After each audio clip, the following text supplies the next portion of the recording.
सामाजिक न्याय खात्याचे 7,000 कोटी दुसऱ्या योजनांना वळवले। माझ्या विभागाला 7,000 कोटींचा फटका बसला असं संजय शिरसाट यांनी म्हटलंय। सामाजिक न्याय आणि आदिवासी विभागाचे पैसे कपात करू नये असं शिरसाट म्हणाले। तर शिरसाटांनी निधी कापण्यावरून आवाज उठवला, त्यांचं अभिनंदन असं आव्हाड म्हणाले। आदिवासी मागासवर्गीय निधी कापण्यावर बोलणारा शिरसाट हा पहिला माणूस असल्याचंही जितेंद्र आव्हाड म्हणाले। माझ्या खात्यामधून लाडकी बहीण योजनेसाठी 4,000 कोटी रुपये गेलेले आहेत। पंतप्रधान आवास योजनेसाठी 1,500 जवळपास कोटी रुपये गेलेले आहेत।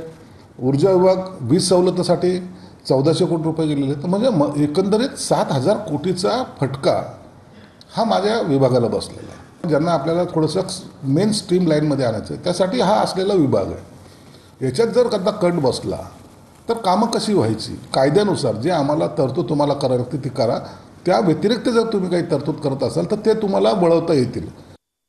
शिरसाट नावाचा जो त्यांचा आमदार आहे, मंत्री आहे, त्याने ऑब्जेक्शन घेतलंय की तुम्हाला आदिवासी आणि मागासवर्गीयांचा निधी कापता येणार नाही। मी आजपर्यंतच्या प्रत्येक मंत्रिमंडळात बघितलंय शेड्यूल कास्ट आणि शेड्यूल ट्राईबचा निधी कापला जातो, मुद्दामून कापला जातो। एकही मंत्री बोलला नव्हता।